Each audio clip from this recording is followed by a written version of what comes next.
Hello everyone, I'm Dr. Rashmi Sharma. I'm working as an ophthalmologist at Jivraj Mehta Hospital in Vasna. આજે આપણે આંખને લગતા ઘણા બધા જે પ્રોબ્લેમ્સ આપણને થતા હોય એના વિશે ચર્ચા કરીશું.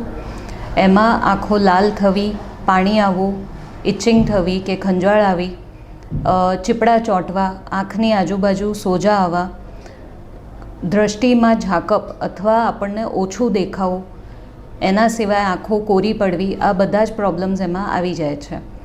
આ બધા પ્રોબ્લેમ્સ માટે આપણે જનરલી સેલ્ફ મેડિકેટ કરતા હોઈએ છીએ કે જેમાં આપણે ઓવર ધ કાઉન્ટર મેડિકલમાંથી આઈ ડ્રોપ્સ લઈ અને યુઝ કરતા હોઈએ છીએ કે જોઈએ એનાથી ફરક પડે છે કે નહીં.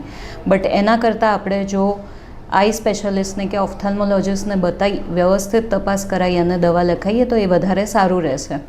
ઘણીવાર જે OTC or over the counter આપણે આઈ ડ્રોપ્સ લીધા હોય એમાં સ્ટીરોઇડનો ભાગ આવતો હોય છે કે જે સ્ટીરોઇડ આપણી આંખોને ટેમ્પરરી અથવા પરમનન્ટલી બી ડેમેજ કરી શકે છે.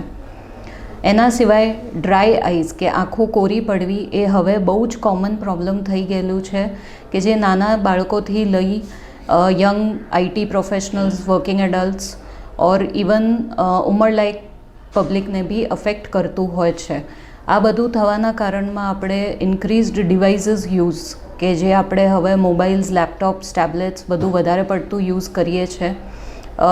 ઇવન આઈટી પ્રોફેશનલ્સને આ ઇશ્યુ વધારે થતું હોય છે કે જે સ્ટોક બ્રોકર્સ હોય કે જેમને આખા દિવસ સિસ્ટમ ઉપર બેસવાનું હોય, અકાઉન્ટન્ટ્સ છે, એ બધાને આ ઇશ્યુઝ વધારે થતા હોય છે.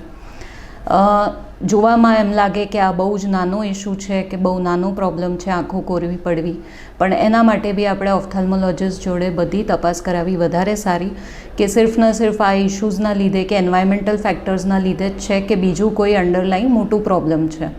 તો એના માટે આગળ બધા ટેસ્ટ કરાવી અને ટ્રીટમેન્ટ લેવી વધારે સારી.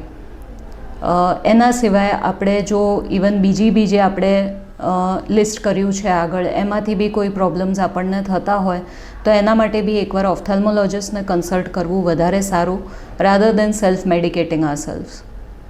Thank you.